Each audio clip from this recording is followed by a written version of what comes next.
ரிஷபராசி நேயர்களுக்கு ஒரு மகத்தான இந்த குரு பயிற்சியில் இந்த 48 நாளில் ஆண்களாக இருந்தாலும் பெண்களாக இருந்தாலும், ஏன்னா ஜென்ஸ் எங்கேயுமே நம்ம வேலைக்கு போகிறவங்க, இன்னும் உத்தியோகம் புருஷலட்சணம். அப்போ நம்ம வேலைக்கு போயிடுவோம். இது யார் செய்கிறது முக்கியமாக? பெண்களுக்கு உரியது. பெண்கள் திறம்பட நடத்தி திறம்பட சிக்கனமாக இந்த பூஜையை நடத்தக்கூடியது இந்த 48 நாள் வழிபாடு.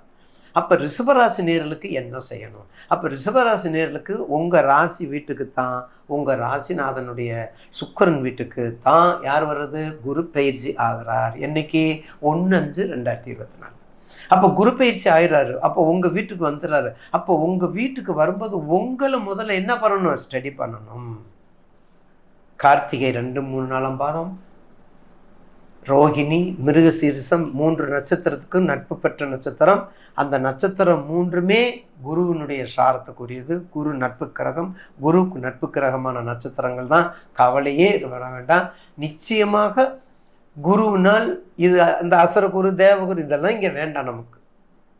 நமக்கு வேண்டியது உங்களுக்கு என்ன சேரணும். இந்த 48 நாளுக்குள்ள நீங்கள் வழிபாட்டில் உங்களுக்கு நீங்கள் திருப்தியாக இருக்கணும்ல, அதுக்கு தான் இப்போ ப்ரெடிக்ஷன். அப்போ 2ஆம் இடம் காலபுருஷனுக்கு 2ஆம் இடம் எப்படிப்பட்ட இடம்? செல்வத்தை கொடுக்கக்கூடிய இடம். திருக்கண்டேன் பொன் மேனி கண்டேன், திகழும் அருக்கன் அணிநிறமும் கண்டேன், செருக்கிலரும் பொன் ஆளி கண்டேன், புருஷங்கம் கை கண்டேன், என் நாளின் மன்னன் பால் என்றான். திருக்கண்டேன் முதல்ல யாரை பார்த்துருக்காரு? பெருமாளை பார்க்கல, மகாவிஷ்ணுவை பார்க்கல. திருக்கண்டேன் முதல்ல திருமகளத்தை பார்த்திருக்காரு. முதல்ல திருமகளை பார்த்திருக்காரு. அப்ப அந்த எதுக்கு உரிய அப்படிப்பட்ட இடம்? எப்படிப்பட்ட இடம்? உங்க ராசிக்குரிய இடம். திருக்கண்டேன்.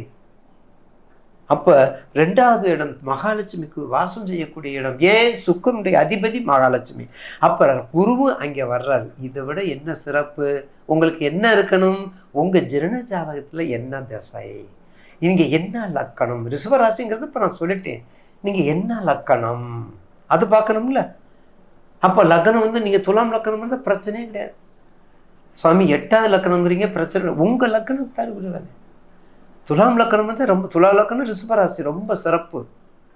சனி திசையில புதன் பித்தினா மிக மிக சிறப்பு. புதன் திசையில சனி பித்தினா மிக மிக சிறப்பு. சூரிய திசையில சுக்கிர பித்தினா சிறப்பு அல்ல. பார்த்தீங்களா? அப்போ அந்த மாதிரி வரும்போது உங்கள் ஜனன ஜாதகத்தை எடுத்துக்கொள்ளுங்கள். அப்போ உங்களுக்கு 2ஆம் இடம் ரிஷபராசி எதை குறிக்கக்கூடியது? செல்வத்தை குறிக்கக்கூடியது.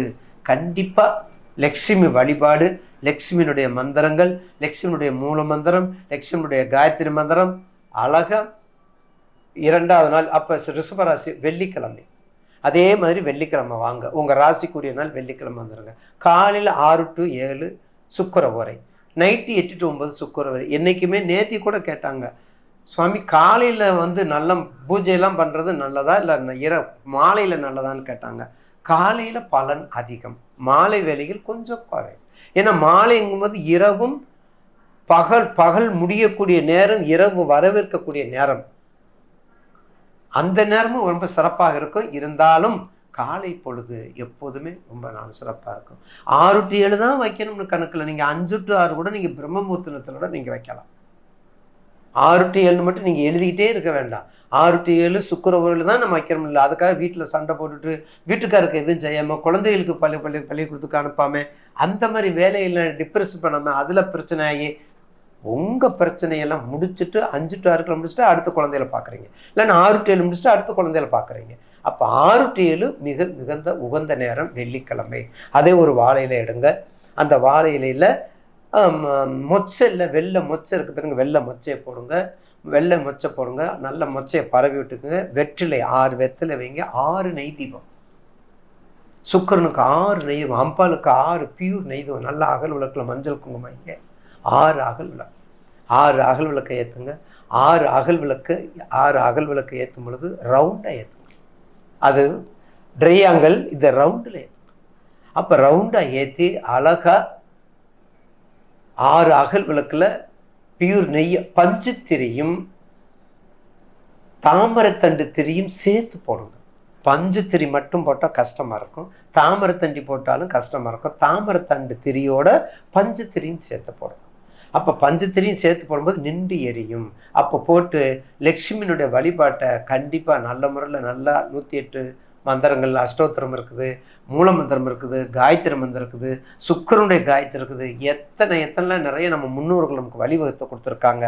அந்த மந்திரத்தை சொல்லி காலையில் 6 to 8 முடிஞ்ச அளவு வெள்ளிக்கிழமை நீங்கள் பண்ணும் பொழுது அந்த இந்த கோமாதா இருக்கும் பாருங்கள், வெள்ளிலேயோ வசதியானவங்க வெள்ளியில் வச்சுருப்பாங்க, இல்லைன்னா பித்தளையில் இருக்கும், ஐம்பொன்னில் இருக்கும், இந்த இந்த இந்த கலரில் இருக்கும், இந்தாலியம் சொல்லும் பார்த்தீங்களா, அந்த மாதிரி பசுமாட்டோட கன்றுக்குட்டியோடு இருக்கும் பார்த்தீங்களா, அதை நீங்கள் கண்டிப்பாக பூஜையில் வச்சுக்கோங்க.